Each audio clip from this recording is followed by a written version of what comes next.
Welcome back. Please, if you are not subscribed to the channel yet, don't forget to hit the subscribe button. Today is a horror thriller movie. Let's begin Detroit, the year 1958, inside a bustling car factory where multiple Plymouth Furies are being assembled. Among the otherwise muted vehicles, one stands out, a vibrant red model.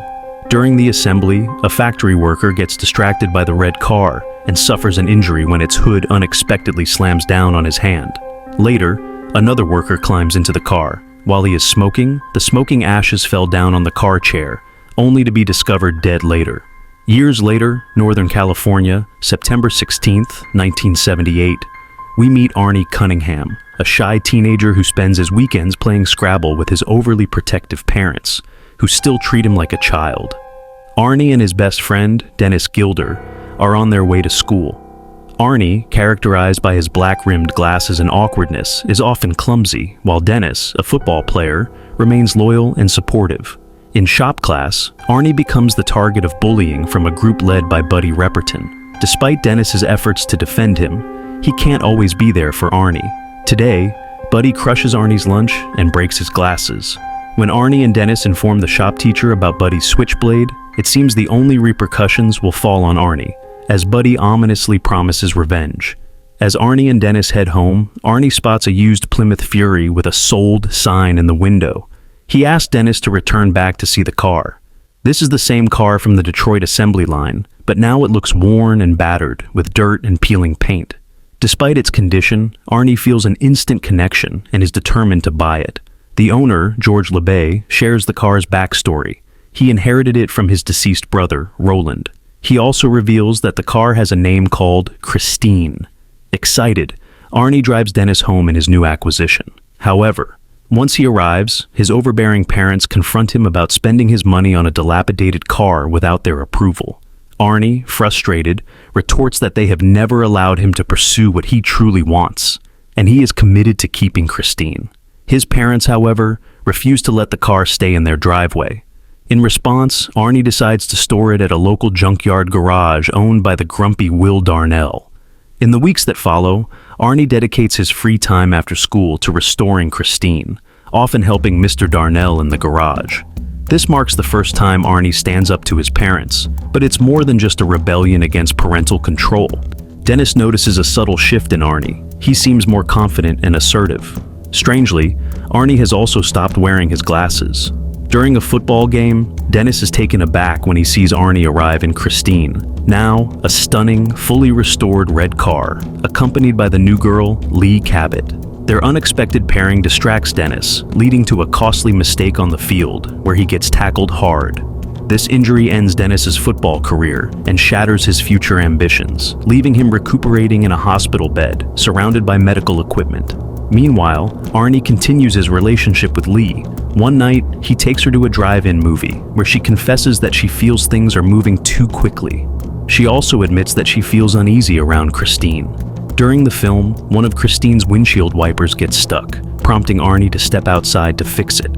While he's busy, Lee begins to choke on a hamburger, and suddenly, the car doors lock themselves.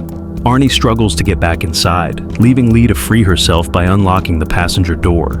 A nearby moviegoer notices her distress and performs the Heimlich maneuver, helping her catch her breath. Afterward, Arnie drives Lee home. At her doorstep, she tells him she refuses to ride in Christine again, citing strange occurrences, like the radio only picking up old songs while local stations remain silent. Arnie then takes Christine back to Darnell's garage. Later, after Arnie leaves, Buddy Repperton and his gang arrive and begin to vandalize the car. The next day, Arnie is devastated to discover the destruction wrought on Christine, realizing that all his hard work to restore the car has been undone. Arnie begins to suspect that Lee was somehow behind the damage to Christine. At home, he's also getting into trouble.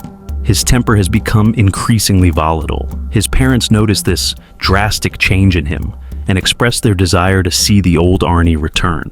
The long evenings of Scrabble are a thing of the past, culminating in a heated argument with his father. Yet, Arnie's thoughts are consumed by one thing. He is determined to restore Christine to her former glory. The next day, he rushes to the salvage garage to start working on Christine again. As he searches for his tools, he hears a strange crinkling sound behind him. Turning around, he is startled to see part of the engine seemingly repaired on its own. Instead of being frightened, Arnie encourages Christine to continue her transformation. The car responds by flicking her headlights on, and chaos ensues. Parts shift back into place, the hood shines, the antenna straightens, and buttons and seats magically restore themselves to a like-new condition. It becomes clear that this malevolent car possesses the power to regenerate. With newfound determination, Arnie resumes his high school life, where no one dares to confront him anymore. At night, Christine comes alive, seeking vengeance on each gang member who participated in her destruction. One by one, she tracks them down and gruesomely eliminates them. During her rampage, Christine pulls into a gas station, spilling gasoline everywhere and igniting it, reducing the building to rubble and ashes. Even as flames engulf her, Christine remains undeterred in her pursuit of Buddy, who is horrified by the supernatural events unfolding around him and tries to flee the scene. Christine also targets the irritable Will Darnell, crushing him slowly in the front seat against the steering wheel, though she has to contort herself to do it. By morning, she is restored to perfect condition. A few weeks later, in December, Dennis catches Lee between classes at school and brings up Arnie in his car. It's clear that he and Arnie are no longer close friends, and Lee realizes that, despite never having formally broken up with Arnie, she no longer has a place in his life.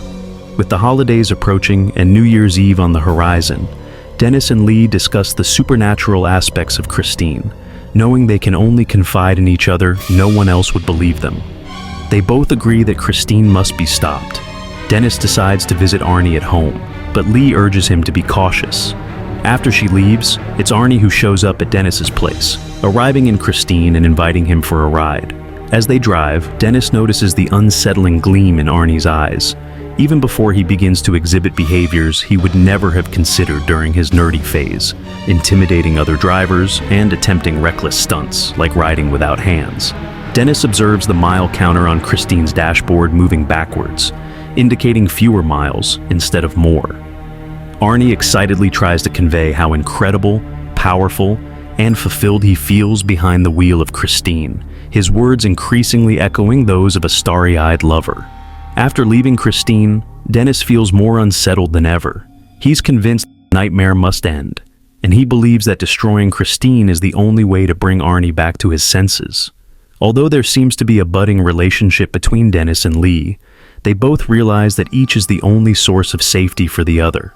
They're deeply concerned about Arnie, especially Dennis, who misses his best friend. The next morning, Dennis goes to the school parking lot and scratches Darnell's Tonight into Christine's hood before driving off with Lee. At night, they head to Darnell's scrapyard and hide in a bulldozer, waiting for Arnie and Christine to arrive. As night falls, Dennis hatches a plan. He instructs Lee to wait in the office and trap Christine inside once she arrives. Lee sets off to execute the plan, but as she makes her way, Christine's headlights pierce the darkness, revealing her lurking under a pile of debris. Christine accelerates toward Lee, attempting to run her over, but instead crashes into one of the office walls. Arnie is ejected through Christine's windshield, impaled on a shard of glass, and fatally injured.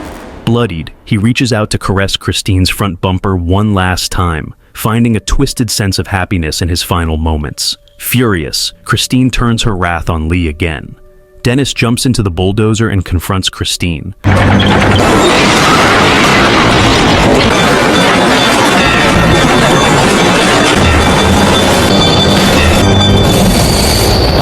Lee climbs into the bulldozer's cab and embraces Dennis as they brace for the final confrontation. Meanwhile, Christine begins to revive, her engine roaring back to life as she attempts to heal herself. In response, Dennis drives the bulldozer over Christine, crushing her beneath layers of metal and glass until her headlights flicker and finally go dark. He compacts the remains of the red car into a cube. The ordeal seems to be over. However, later, within the confines of that scrapyard cube, a metallic piece begins to stir and straighten. Here the movie ends. Hope you enjoyed the recap and don't forget to subscribe.